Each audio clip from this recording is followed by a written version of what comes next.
Hay un patrón en la historia que ha destruido 3 superpotencias globales en los últimos 500 años. Y ahora mismo, en 2025, Estados Unidos está siguiendo exactamente ese mismo patrón, etapa por etapa, decisión por decisión, casi como si estuviéramos leyendo el mismo guión que llevó a la catástrofe cada vez anterior. En 1590, España era el imperio más rico del mundo. Controlaba la mitad del oro y la plata del planeta. Su ejército dominaba Europa. Su moneda era aceptada en todas partes. En 80 años, quedó en bancarrota. Una potencia de segunda categoría que nunca se recuperó. En 1914, Gran Bretaña gobernaba el imperio más grande de la historia humana. El sol nunca se ponía sobre el territorio británico. La libra esterlina era la moneda de reserva global. En 40 años el imperio había desaparecido. La moneda colapsó y se convirtieron en el socio menor de Estados Unidos. En 1991, la Unión Soviética era la otra superpotencia. Armas nucleares, influencia global, satélites alrededor del mundo. Dejó de existir en 900 días, no por una guerra, sino por una implosión económica. 3 veces. 3 superpotencias. 3 colapsos completos, todos siguiendo exactamente la misma secuencia. Y aquí está lo que debería aterrorizarnos. Estados Unidos ya ha completado 5 de las 7 etapas. No nos estamos acercando al patrón. Estamos profundamente dentro de él. Esta es la historia de cómo mueren los imperios. ¿Por qué siempre creen que son diferentes? ¿Y por qué los números indican que Estados Unidos es el siguiente? Antes de recorrer el patrón, hay que entender cómo se ve realmente el colapso imperial. No en los libros de texto, sino en la práctica. ¿Qué significa cuando una superpotencia muere? El colapso imperial no comienza con una invasión ni con una derrota militar. Comienza con agotamiento económico. El imperio se expande más allá de su capacidad para mantenerse. Bases militares en 150 países, guerras en múltiples frentes, promesas que no puede cumplir, deudas que no puede pagar. Al principio el declive es invisible. La moneda todavía funciona. El ejército todavía gana batallas. El gobierno todavía hace promesas. Pero bajo la superficie, los cimientos se están agrietando. Los recursos se asignan mal, la capacidad productiva se reduce, la gente más brillante se va, y luego llega la aceleración. Los aliados empiezan a cubrirse, los enemigos ponen a prueba los límites, los socios comerciales buscan alternativas, el estatus de moneda de reserva se erosiona, y de repente las ventajas que te hicieron poderoso se convierten en vulnerabilidades. Tu moneda antes demandada por todos regresa en masa a casa. Tu ejército desplegado por todo el mundo se vuelve insostenible. Tus promesas antes respaldadas por la fuerza se convierten en palabras vacías. Esto no es teoría. Eso fue exactamente lo que les ocurrió a España, a Gran Bretaña y a la Unión Soviética. Y ocurrió porque tomaron las mismas decisiones que Estados Unidos está tomando hoy. Creyeron que su poder era permanente. Se sobreextendieron militarmente, devaluaron su moneda y se negaron a aceptar la realidad hasta que el colapso ya estaba en marcha. Veamos cómo esto ocurrió 3 veces, exactamente de la misma manera. Empecemos con el primer imperio global, España, desde los años 1500 hasta los años 1600. Después de que Cristóbal Colón descubriera América en 1492, España se convirtió en la primera potencia verdaderamente mundial. Conquistó los imperios azteca e inca y tomó el control de las minas de oro y plata más ricas jamás descubiertas. Para 1550, los barcos españoles llevaban a casa 200 toneladas de plata al año. Para 1600, esa cifra había aumentado a más de 400 toneladas anuales. España controlaba el suministro de dinero de Europa. El real español era la moneda de reserva global. Todos querían plata española. Y aquí es donde comienza el patrón. Con un país que controla el dinero del mundo y cree que eso lo hace invencible. El rey Felipe II, que gobernó desde 1556 hasta 1598, tenía más dinero que cualquier otro monarca en la historia. Y lo gastó construyendo un imperio. Etapa 1. Sobreextensión militar. España libró guerras en todas partes, al mismo tiempo, contra el Imperio Otomano en el Mediterráneo, contra Francia e Italia, contra los rebeldes protestantes en los Países Bajos, contra la Marina de Inglaterra, guerras en Filipinas y guerras en América. Para 1580, España tenía compromisos militares en 4 continentes. El costo fue enorme. La mitad de los ingresos de España se destinaban al ejército. Y aún así, no era suficiente. Etapa 2. Devaluación de la moneda. La corona española no podía pagar sus gastos solo con impuestos. Así que hizo lo que hacen todos los imperios en decadencia. Devaluó la moneda. Comenzaron a mezclar cobre en las monedas de plata. Una moneda que debía ser de plata pura pasó a tener 50% de cobre, luego 75% de cobre. El valor nominal seguía siendo el mismo, pero el valor real se desplomó. Para 1600, las monedas españolas de plata casi no contenían plata. Los comerciantes dejaron de aceptarlas a su valor oficial. La inflación se disparó. Etapa 3. Espiral de deuda. España pidió dinero prestado constantemente. A banqueros italianos, alemanes, a cualquiera que estuviera dispuesto a prestar. Para 1557, menos de 20 años después del inicio del reinado de Felipe, España declaró bancarrota, incumplió sus deudas, las reestructuró y siguió pidiendo prestado. Declaró bancarrota otra vez en 1560, de nuevo en 1575 y otra vez en 1596. 4 bancarrotas en 40 años. Cada vez prometían reformas y cada vez volvían a endeudarse y a gastar. Etapa 4. Pérdida de la capacidad productiva. Esto es lo que mucha gente no entiende del colapso de España. Tenían todo el oro y la plata del mundo. Y eso fue lo que los destruyó. Cuando tienes dinero ilimitado, dejas de producir. ¿Para qué cultivar alimentos si puedes importarlos? ¿Para qué construir barcos si puedes comprarlos? ¿Para qué innovar si solo puedes gastar? La nobleza española consideraba el trabajo como algo indigno. Como resultado, la manufactura cayó y la agricultura se estancó. Toda la riqueza se fue en importar bienes de otros países. El oro y la plata que llegaban de América salían de inmediato para pagar vino francés, seda italiana y productos holandeses. España se convirtió en un simple conducto. La riqueza pasaba por el país, pero no se quedaba. Para 1600, España casi no producía nada. Dependía totalmente de las importaciones y completamente de la plata para pagar todo. Y cuando las minas de plata comenzaron a agotarse y la producción cayó, todo el sistema colapsó. Etapa 5. Decadencia social. Con una economía en ruinas, el crimen se disparó. Los mendigos llenaron las calles de Madrid. Los ciudadanos productivos emigraron. Las mentes más brillantes se fueron a Francia, Inglaterra y los Países Bajos. Los países que sí estaban construyendo, creando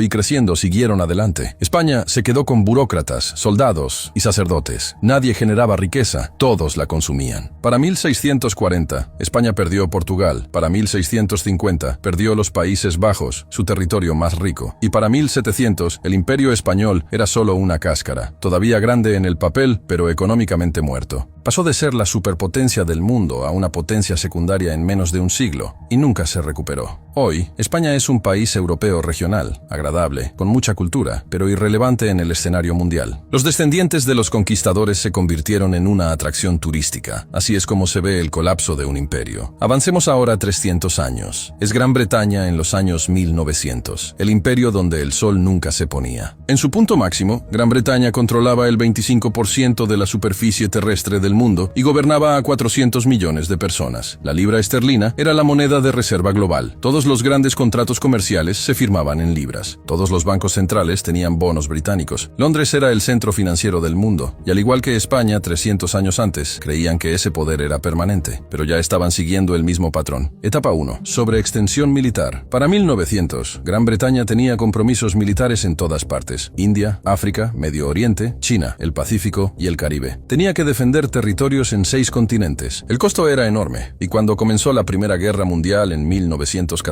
Gran Bretaña enfrentó una decisión: mantenerse neutral y dejar que Europa se destruyera sola, o entrar en la guerra y arruinar al imperio para ganar. Eligieron pelear. La Primera Guerra Mundial le costó a Gran Bretaña más de 40.000 millones de dólares, lo que equivale a $1 billón actuales. Pidieron dinero prestado a todos, principalmente a Estados Unidos. Para 1918, Gran Bretaña ya le debía miles de millones a América. El acreedor se había convertido en deudor, pero habían ganado la guerra. Conservaron el imperio. Creyeron que podrían reconstruirse. Estaban equivocados. Etapa 2. Devaluación de la moneda. La libra esterlina debía estar respaldada por oro, pero la guerra había drenado las reservas de oro británicas. Enviaron oro a Estados Unidos para pagar armas, alimentos y suministros. Para 1920, las reservas de oro de Gran Bretaña eran la mitad de lo que habían sido en 1914. Aún así, intentaron mantener el valor de la libra. En 1925, regresaron al patrón oro con el tipo de cambio previo a la guerra. El problema era que la libra estaba sobrevaluada. Las exportaciones británicas se volvieron demasiado caras, la manufactura cayó, el desempleo aumentó, y el gobierno tuvo que mantener tasas de interés altas para defender la moneda. Esto destruyó la economía interna. Para 1931, ya no pudieron sostenerla. Gran Bretaña abandonó el patrón oro. La libra perdió el 25% de su valor de la noche a la mañana. Etapa 3. La espiral de deuda. Gran Bretaña nunca se recuperó de la deuda de la Primera Guerra Mundial, y entonces comenzó la Segunda Guerra Mundial. Otros 120.000 millones de dólares en costos, más préstamos de Estados Unidos. Para 1945, Gran Bretaña le debía a Estados Unidos y Canadá más de 30.000 millones de dólares, una cantidad mayor que todo el PIB británico. La guerra se ganó, pero el imperio había terminado. Ya no podían defenderlo, no podían pagarlo, no podían mantenerlo. Etapa 4. La pérdida del imperio. En 1947, Gran Bretaña renunció a la India, la joya de la corona y su principal fuente de riqueza durante 200 años. En los siguientes 20 años, lo perdió todo. Para 1970, el imperio británico existía solo en los libros de historia. Etapa 5. El colapso de la moneda. La libra esterlina siguió cayendo. En 1940, una libra equivalía a $4.03.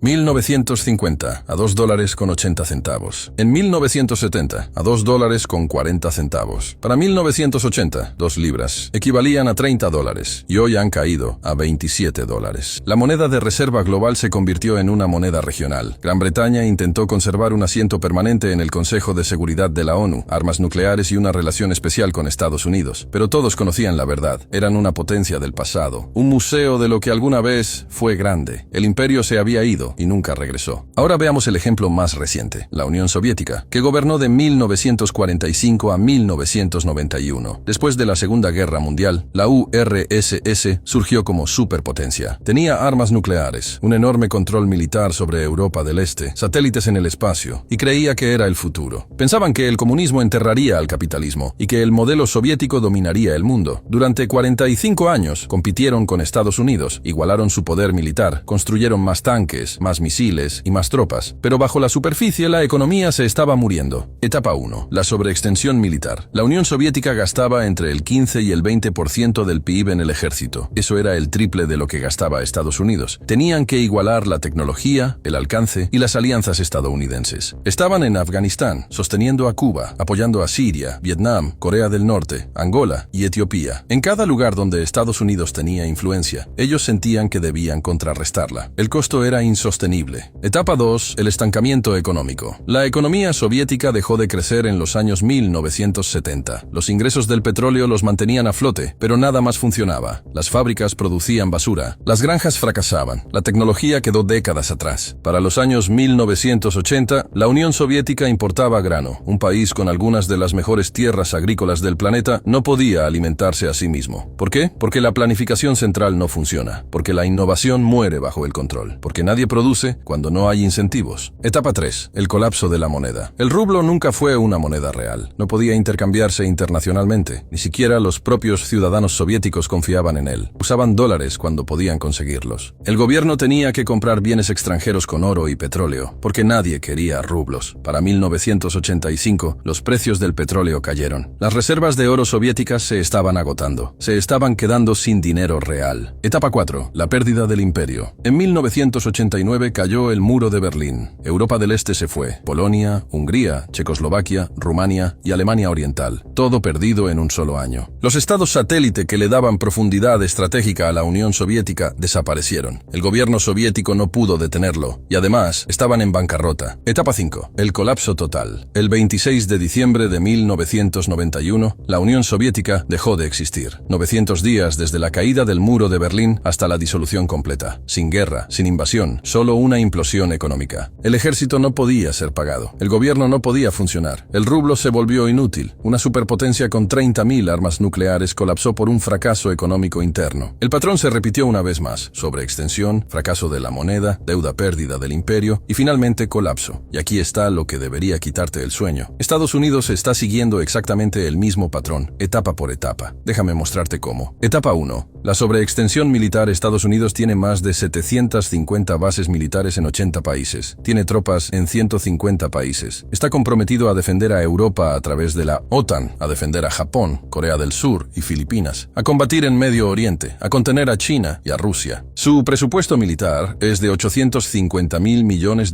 al año, más que los siguientes 10 países combinados. Pero el equipo está envejeciendo, el reclutamiento está cayendo, y Estados Unidos tiene compromisos que no puede cumplir. Si China invade Taiwán, si Rusia avanza en territorio de la OTAN, si Irán cierra el Golfo Pérsico, no puede responder a todo al mismo tiempo. Estados Unidos está sobreextendido, igual que España, igual que Gran Bretaña, igual que la URSS. Etapa 2. La degradación de la moneda. En 1971, Nixon cerró la ventana del oro. El dólar se convirtió en una moneda fiduciaria pura. Desde el año 2000, la oferta monetaria ha aumentado 400%. Desde 2020, Estados Unidos ha impreso más de $6 billones.